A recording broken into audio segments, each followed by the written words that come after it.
తెలంగాణ ప్రభుత్వం ప్రతిష్టాత్మకంగా చేపట్టిన ఇందిరమ్మ ఇళ్ల పథకం కింద మొదటి దశలో 516 ఇళ్లకు మంజూరివ్వగా ఇప్పటికే 144 ఇళ్లు పునాది దశలోకి చేరాయి. ఇందులో 51 మంది లబ్దిదారులకు తొలి విడతగా 1 లక్ష రూపాయల నిధులు మంజూరయ్యాయి. లబ్దిదారులు తమ సంతోషాన్ని వ్యక్తం చేస్తూ సొంతింటి కలను నిజం చేసినందుకు సీఎం రేవంత్ రెడ్డికి, బోధన్ ఎమ్మెల్యే ప్రొద్దుటూరు సుదర్శన్ రెడ్డికి, అధికారులకు హృదయపూర్వక ధన్యవాదాలు తెలిపారు.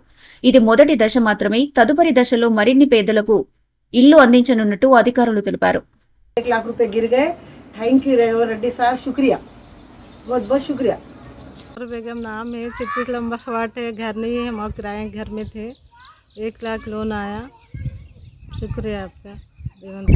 इंद्र मादी కూలి ఉండే, నేను కూలి పని చేసేదాన్ని.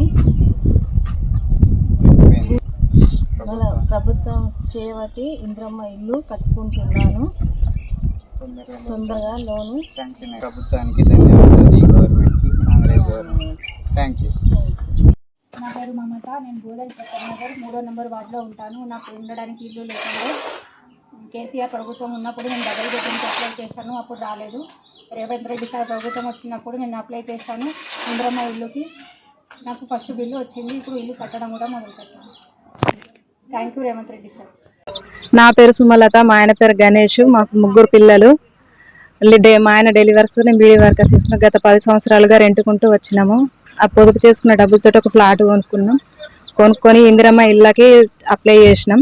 అప్లై చేస్తే మాకు లోన్ శాంక్షన్ అయింది. ఈ కాంగ్రెస్ ప్రభుత్వం వల్ల వచ్చిన వల్ల మాకు సంతోషంగా ఉంది. అందువల్ల బేస్మెంట్లు వెళ్ళిన తర్వాత మాకు 1 లక్ష రూపాయలు శాంక్షన్ అయింది. కాంగ్రెస్ ప్రభుత్వం వచ్చినందుకు చాలా సంతోషంగా ఉంది. రేవంత్ రెడ్డికి ధన్యవాదాలు.